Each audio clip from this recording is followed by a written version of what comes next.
Bayangkan, satu suar, satu potongan silet, dan satu kebohongan yang hampir menyingkirkan Brasil dari Piala Dunia. Ini adalah skandal Maracana 1989. Salah satu trik paling gila dalam sejarah sepak bola.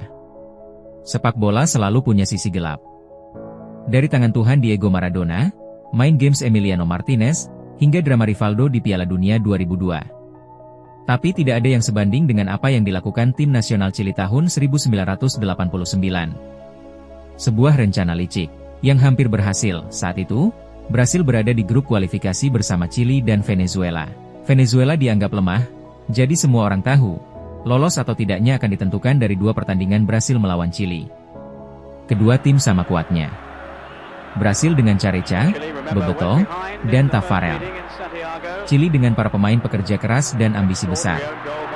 Dan yang lebih penting, mereka sama-sama butuh kemenangan.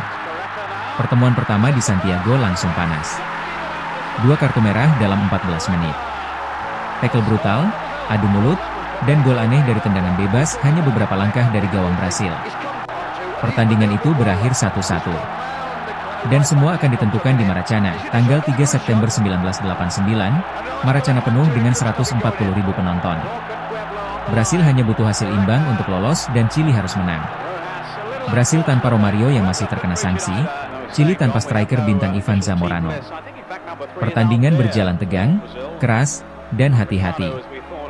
Hingga akhirnya, di menit ke-49, Careca mencetak gol.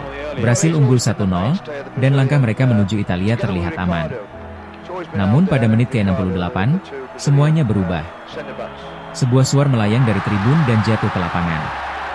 Kamera langsung menyorot kiper Chili, Roberto Rojas, yang tergeletak dengan darah mengalir di kepalanya. Pemain Chili panik. Mereka mengangkat Rojas keluar lapangan sambil menunjukkan seolah-olah ia terluka parah. Pelatih, pemain, dan ofisial berteriak bahwa pertandingan harus dihentikan. Wasit menunggu, tapi Chili menolak kembali ke lapangan. Pertandingan pun dihentikan. Dan dunia pun percaya bahwa Brasil bersalah. Tapi ada seseorang yang curiga. Seorang fotografer Brasil bernama Paulo Teixeira. Ia melihat flare itu, dan ia tahu satu hal, flare itu tidak menyentuh Rojas. Ia bekerja sama dengan fotografer lain, Ricardo Alfieri, untuk memproses film kamera mereka pada malam yang sama. Hasilnya mengejutkan. 4 foto yang sangat jelas menunjukkan bahwa suar itu mendarat jauh dari kepala Rojas. Tidak ada kontak, tidak ada luka bakar, tidak ada cedera. Beberapa hari kemudian, rahasia itu terbongkar. Roberto Rojas mengaku bahwa dia melukai dirinya sendiri. Ia menyembunyikan silet di sarung tangannya sebelum pertandingan, dan menggoreskan silet itu ke dahinya ketika flare jatuh. Lebih gila lagi, rencana ini bukan ide Rojas sendirian. Pelatih Chili, Dr. Tim, bahkan beberapa ofisial senior mengetahui rencana ini. Semua disiapkan di kamp pelatihan sebagai rencana darurat jika Chili tertinggal. FIFA kemudian menjatuhkan hukuman besar.